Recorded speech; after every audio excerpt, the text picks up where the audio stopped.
Coucou à toutes et à tous, bienvenue sur cette nouvelle vidéo des défis d'Ephizen. Dans cette vidéo, j'ai envie de vous parler de votre mission de vie et de vous donner quelques outils pour vous aider à trouver votre voie, votre chemin.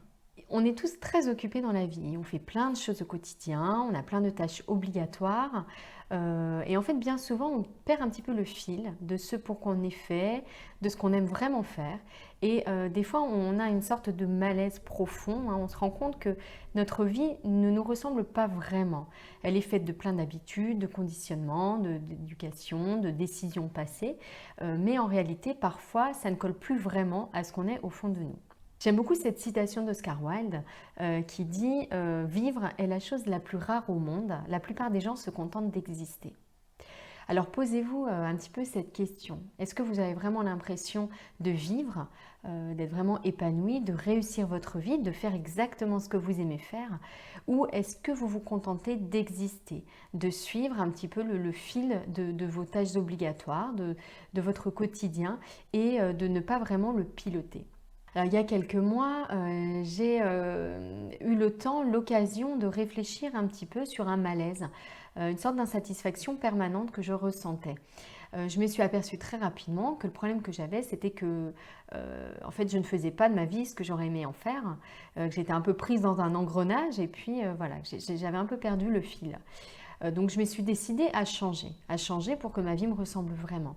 Mais en fait, rapidement, j'ai été confrontée à un obstacle important. C'est la réponse à la question suivante. Qu'est-ce que j'aime vraiment faire? Finalement, pourquoi est-ce que je suis faite? Qu'est-ce que j'aimerais faire au quotidien pour que mon quotidien me plaise vraiment, pour être vraiment épanouie? En fait, c'est pas si simple de répondre à cette question. Ça peut paraître un peu idiot, mais en réalité, c'est assez compliqué. Donc, j'ai beaucoup lu à cette période-là, j'ai appris pas mal de choses et j'ai décidé dans cette petite vidéo de regrouper 5 petits jeux qui permettent de trouver sa mission de vie. Alors, premier petit jeu que je vous propose d'essayer, c'est de rédiger votre life list. Alors, qu'est-ce que c'est qu'une life list? Moi, je l'ai découvert dans le roman Demain est un autre jour de Laurie Nelson Spillman, que j'ai lu il y a quelques mois. En fait, la life list, c'est la liste de toutes les choses qu'on aimerait faire avant de mourir. Toutes les choses qui nous feraient sentir plein de regrets si au moment de mourir, on n'avait pas pu les accomplir.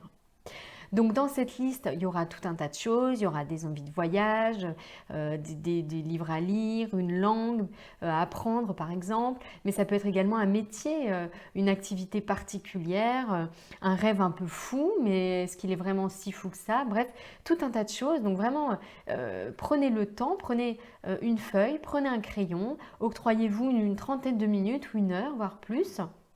Et puis, essayez de lister toutes ces choses.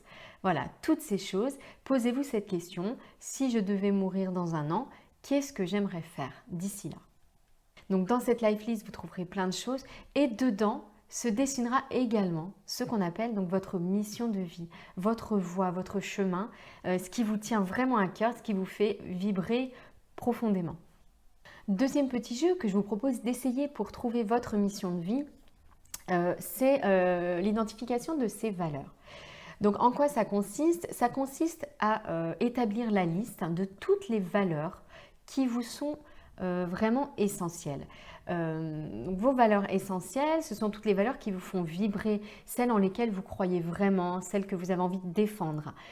Celles qui, dès que vous agissez dans le sens de ces valeurs, vous rendent vraiment heureux, satisfait, content de vous-même. Pour vous donner une idée de valeur, on va trouver par exemple la sérénité, l'indépendance, la beauté, la créativité, l'humour, la convivialité, la simplicité, le naturel, l'enthousiasme, la joie de vivre. Pour vous donner des exemples de valeurs, vous pouvez par exemple regarder ma vidéo J'ai relevé le défi zen numéro 12, Trouver sa voie, vidéo dans laquelle justement j'explique, je décris un petit peu mes valeurs à moi, je liste un certain nombre de valeurs. Ça peut vous aider, donc vous pouvez aller la voir. Une fois que vous avez listé toutes ces valeurs qui vous viennent en tête, ne retenez que les 10 principales, celles qui vous caractérisent le plus. Ensuite, dans un deuxième temps, vous allez réfléchir par rapport à votre quotidien. Dans mon quotidien actuel, en quoi est-ce que je mets en musique, je mets en action en fait toutes ces valeurs? Voilà, que ce soit sur les plans professionnel, sur les plans personnels, sur le plan personnel, à quel moment de ma journée, dans quel type d'activité est-ce que je mets en action ces différentes valeurs. Troisième temps, essayez de voir si vous pouvez procéder à des ajustements. Alors ça c'est vrai que je ne le fais pas beaucoup sur le plan personnel. Est-ce que je ne pourrais pas, en faisant tout simplement ça en plus, 1 heure par semaine, ou voilà, en transformant certaines choses, en faisant quelques petites adaptations de votre quotidien, est-ce que vous ne pourriez pas mieux vous retrouver dans ce quotidien en utilisant vraiment, en reposant vos activités sur ces valeurs qui vous sont essentielles. Troisième petit jeu que j'aime énormément, j'imagine ma vie idéale. Vous êtes pris dans votre quotidien, vous faites tout un tas de choses, certaines de ces choses n'ont pas de sens du tout pour vous. Certaines sont obligatoires, on ne peut pas non plus s'abstenir de tout, mais il est important de renouer à un moment donné le lien avec ce que vous avez en vous, ce que vous aimez vraiment. Donc ce petit jeu vous propose tout simplement de vous arrêter, de prendre une trentaine de minutes pour vous, voire plus, de vous isoler, hein, vous avez toujours besoin de calme hein, pour l'introspection, c'est vraiment important. Et puis, de vous immerger totalement dans votre vie idéale. Imaginez-vous, tout est possible. Tout est possible, vous recommencez à zéro, vous faites table rase de ce que vous vivez à l'heure actuelle, de ce qui est votre quotidien actuel. Et vous allez vous poser les questions suivantes. Voilà, je suis dans ma vie idéale. Qu'est-ce que je fais?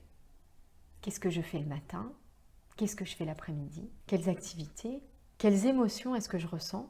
Avec qui est-ce que je suis au quotidien? Comment est-ce que j'évolue? Dans quel cadre est-ce que j'évolue? Contexte, géographique, sur le plan personnel, sur le plan professionnel. Dans cette vie idéale, vous avez votre mission de vie, ce qui vous convient vraiment. Quatrième petit jeu pour vous aider à trouver votre mission de vie, c'est celui qui consiste à découvrir vos talents. Alors, qu'est-ce que c'est nos talents? Nos talents, ce sont toutes nos aptitudes particulières. Ce sont toutes les tâches, toutes les activités, tous les types d'activités pour lesquelles on a une vraie facilité, qu'on arrive à faire assez facilement, assez naturellement et dont la réalisation, l'exécution nous procure du coup une grande satisfaction et beaucoup de plaisir.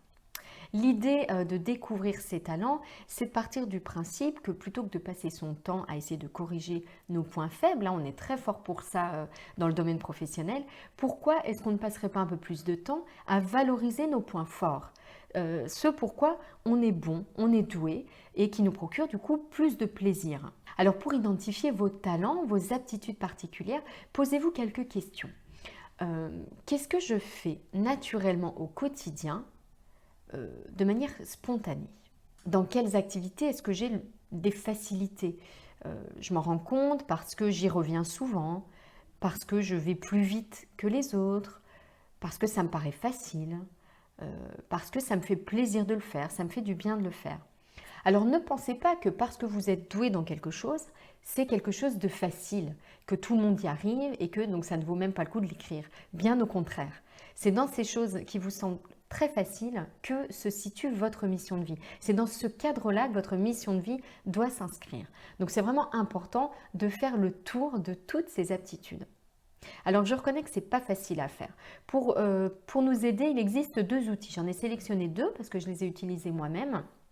Le premier, c'est un livre qui s'appelle en anglais StrengthsFinder de Tom Rath, ou Découvrez vos points forts. C'est un livre qui va vous proposer un ensemble de questions, je ne me souviens plus, peut-être une centaine de questions, et qui ensuite va vous dire quels sont vos 5 talents, vos 5 points forts à développer, à mettre en pratique au quotidien pour vous sentir mieux, pour vous épanouir plus facilement. Un deuxième outil que j'ai également utilisé, c'est le test MBTI. C'est un test de personnalité psychologique pour identifier à quel type, à quel profil psychologique vous appartenez. Il y a 16 profils qui existent, donc ça va vous dire à quel profil vous appartenez et puis quels sont les types d'activités qui vous correspondent parce que vous appartenez à ce profil. Sur Internet, vous trouverez tout un tas de versions simplifiées de ce test. Et puis 5e petit jeu pour trouver sa mission de vie, il va beaucoup vous surprendre. C'est un petit jeu que j'ai trouvé sur le blog Zen Habits de Léo Babauta, qui est un blogueur très très connu, qui propose simplement d'aller droit au but, hein, vous allez voir. Donc vous vous asseyez, vous prenez une feuille, vous prenez un crayon, vous avez du temps devant vous, puisqu'il faut toujours du temps pour ce genre de réflexion. Et puis, vous allez vous fixer comme objectif de trouver votre chemin de vie, votre mission de vie. Vous allez écrire une phrase, puis une autre, puis encore une autre. Et vous allez écrire votre mission de vie. Vous allez la chercher, vous allez écrire des phrases jusqu'à tomber sur la phrase. La phrase qui va vous faire réagir, qui va vous mettre les larmes aux yeux, qui va vous faire pleurer même, parce qu'il y a une vérité qui se cache dedans. Quelque chose qui vous ressemble vraiment. C'est comme si vous vous retrouviez en face de vous-même, qu'enfin vous aviez compris quelque chose, qu'enfin vous aviez trouvé le sens de votre vie, ce que vous avez envie de faire vraiment de votre vie. Alors pour l'anecdote, Léo Babauta nous explique qu'il a trouvé sa mission de vie, qu'il a réussi à écrire cette phrase au bout de 119 tentatives. Voilà, donc il faut persévérer un petit peu et simplement vous fixer comme objectif de trouver votre mission de vie. Elle est en vous, cette mission de vie. Il vous suffit de la découvrir, de la dévoiler. Voilà, j'espère que ces 5 petits jeux pour trouver votre mission de vie vous ont plu. Alors évidemment, l'étape suivante, hein, une fois qu'on a trouvé sa mission de vie, c'est d'agir. C'est de passer à l'action. Alors rassurez-vous, parfois il ne vous sera pas nécessaire de tout changer. En tous les cas, c'est vraiment important d'essayer d'agir un petit peu chaque jour pour vous rapprocher de votre idéal, de ce qui pour vous est vraiment le plus important. Parce que posez-vous cette question. Vous faites le portrait de votre vie idéale. Et puis finalement, qu'est-ce qui vous empêche? Qu'est-ce qui vous empêche de vivre cette vie idéale?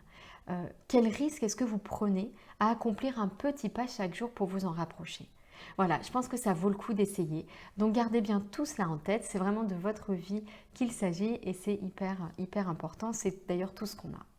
Voilà, je vous souhaite une bonne journée. Si cette vidéo vous a plu, vous pouvez la partager, la liker, la commenter juste en dessous. Voilà, ça me fait toujours hyper plaisir. Rendez-vous sur mon blog Les Défis Défi Zen pour relever ensemble un défi zen par semaine pour voir la vie en rose. Je vous dis à très bientôt. Bye bye.